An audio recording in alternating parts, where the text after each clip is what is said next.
Commentaire du livre de la Rahmaniya, 6e partie, le fonctionnaire de l'Assemblée, suite. Vers 1263 à 1270. Il exhorte à observer les règles envers le shir aux jeunes gens. Il ne se tourne pas souvent sans nécessité, il ne plaisante pas, ne dit pas de paroles futiles, ne fait pas attention aux louanges, n'écoute pas les paroles inutiles, il travaille à s'instruire et à instruire. Commentaire.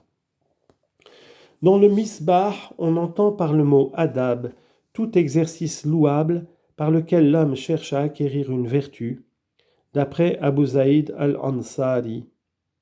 Al-Azhari dit la même chose. L'auteur a mis un alif et un ta à la fin de ce mot pour lui faire rendre le sens du mot riyada, exercice de piété. On dit « je lui ai fait exercer une vertu » et aussi « je lui ai prescrit un exercice spirituel de son âme et des actes de vertu. » Le mot adab, exercice, prend chez les maîtres spirituels 4 significations différentes. Exercice d'actes prescrits par la loi, exercice d'actes prescrits pour le travail, exercice pour acquérir la vérité et exercice pour la loi spirituelle. Et ce dernier exercice renferme tout bien. Une autre règle veut que le fonctionnaire de l'Assemblée réveille les aspirants du sommeil de leur négligence à pratiquer les obligations auxquelles ils sont soumis envers les maîtres lorsqu'ils donnent des conseils aux pauvres.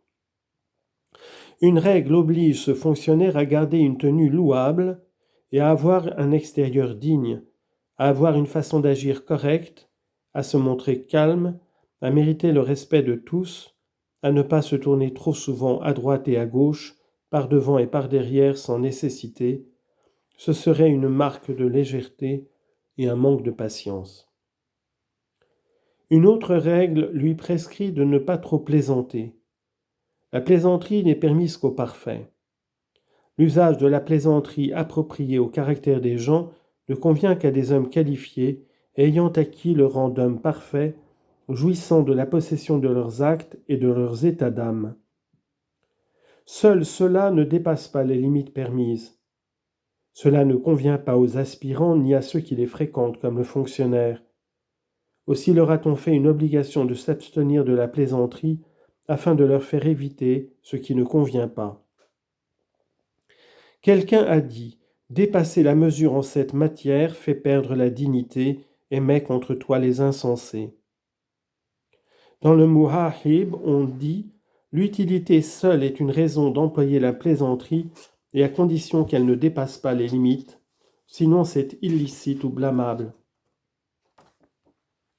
Une règle défend d'user de paroles futiles, rabat, dans toutes les situations, les paroles et les actions. Ce serait une marque de sottise. On appelle frivole celui qui dans ses jeux ou ses actions fait des choses sans utilité. On dit que le siècle est frivole pour indiquer qu'il change. Une autre règle lui interdit de rechercher la louange, car c'est un énorme défaut d'accepter les louanges des hommes, parce que qu'on croit les choses flatteuses que pensent de nous les autres et on s'y complaît. Cela excite dans notre âme l'orgueil, la vanité et la négligence pour l'action. Un sage intuitif a dit « Celui qui s'est réjoui de la louange des hommes permet aux démons d'entrer en son ventre. » Ziyad ben Meslem a dit « Il n'y a personne qui écoute les louanges qu'on lui adresse sans que le démon lui apparaisse. » Al-Ghazali a dit « On blâme l'amour de la louange parce qu'on craint que les hommes se réjouissent de la louange des créatures alors qu'ils sont haïs de Dieu. Mais s'ils considéraient l'état dans lequel ils sont à l'égard de Dieu, ils haïraient la louange des hommes. »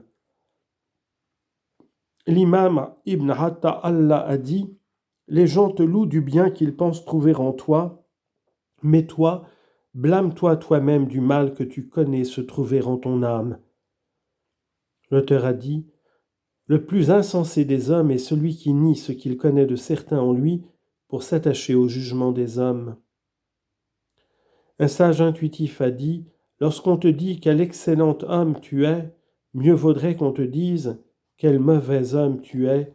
Oui, par Dieu, quel mauvais homme tu es. » J'ajoute, ô mon frère, juge-toi et pèse-toi au moyen de cette balance, et tu sauras avec certitude si tu es un excellent ou un mauvais homme, car la vérité ne réside pas dans l'apparence, car le jugement de son âme seul compte sur la valeur de ton état.